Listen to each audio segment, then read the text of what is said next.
ফায়েজ তৈয়ব ভাই দেশ ত্যাগ করেছেন, অনেকটা তড়িঘড়ি করেই করেছেন। নিজের ফোনে কিছু ছবি তোলা ছিল, সেগুলো দেশ ত্যাগের পরে যখন প্রশ্ন উঠলো যে উনি কাউকে না জানিয়ে কেন দেশ ত্যাগ করলেন, তখন ওই ছবিগুলো প্রচার করে জানিয়ে দিলেন যে তিনি আনুষ্ঠানিকভাবেই নাকি দেশ ত্যাগ করেছিলেন। যখন ফায়েজ তৈয়ব ভাইয়ের বিরুদ্ধে বিভিন্ন নিউজ হচ্ছিল দুর্নীতি বিষয়ক, তখন 4 ফেব্রুয়ারি তার দেশ ত্যাগে নিষেধাজ্ঞার বিষয়ে আওয়াজ ওঠে। আমার প্রশ্ন, সেই কারণেই কি ঝুঁকি বিবেচনায় আপনি দেশ ত্যাগ করলেন? আপনি কি ভয় পাচ্ছিলেন কোনো কারণে, যে বা ভয় পাওয়ার মতো কোনো কিছু ছিল? অথবা বিএনপি কি আপনাকে শত্রু মনে করে, বা আপনি কি বিএনপিকে শত্রু মনে করেন, বা আপনি এমন কোনো কাজ করেছেন তাদের বিরুদ্ধে যে কারণে মনে হতে পারে তারা আপনাকে আটকাতে পারে? জানি না, আমার প্রশ্ন ওই জায়গায় না। 26 টেরাবাইট যন্ত্রপাতি প্রয়োজন হয়, আপনি 126 টেরাবাইট যন্ত্রপাতি কিনেছেন।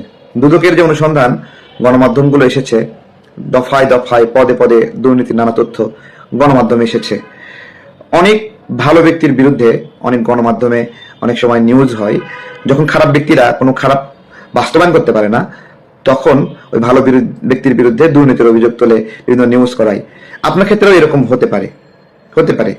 আমার প্রশ্ন হলো, সরকারের সর্বোচ্চ গুরুত্বপূর্ণ জায়গায় আপনি একটা ছিলেন, প্রধান উপদেষ্টার বিশেষ সহকারী, তথ্য মন্ত্রণালয়, তথ্য প্রযুক্তি, এইসব বিষয়গুলো নিয়ে কাজ করছিলেন। আপনি এক্স্যাক্টলি এটা তো পারতেন যে নতুন যিনি নির্বাচিত হবে, নতুন যে দায়িত্ব পাবে, এটা তো সোশ্যালাইজ করার একটা সাধারণ প্রক্রিয়া, ওনার হাতে দায়িত্বগুলো বুঝে দিয়ে আপনি চলে যাবেন। আপনি তো এরকম কোনো রাজনৈতিক প্রতিনিধি না যে আপনি আওয়ামী লীগ করতেন, বিএনপি আসলে আপনাকে জেলে ভরবে, এরকম না। কিন্তু আপনি ভয়টা কেন পাচ্ছিলেন? আপনার এই গমনের বিষয়ে একটা ভয় আমরা দেখতে পাচ্ছি।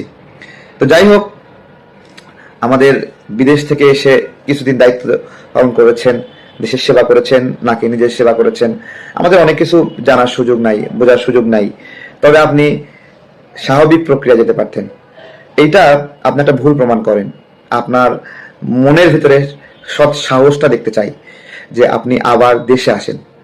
অন্যরা যে গুজব ছড়াচ্ছে যে আপনি দুর্নীতি করার কারণে পালিয়ে গেছেন, দুদকে আপনার নামে অভিযোগ আছে, এবং আপনি দুদকে চিঠি দিয়েছিলেন আপনার বিরুদ্ধে তদন্ত বন্ধ করার জন্য, আপনি একটা কাজ করেন, সৎ সাহসের সাথে এখন আবার দেশে আসেন। দেশে এসে প্রমাণ করেন যে আপনি দুর্নীতিগ্রস্ত নয়, আপনার দ্বারা দুর্নীতি সংগঠিত হয়নি, এবং আপনি 2 পয়সাও জনগণের টাকা, সরকারের টাকা লুটপাট করেননি, কোনো কমিশন বাণিজ্যে অংশ নেননি। এই প্রমাণগুলো আপনি আবার দেশে আসেন।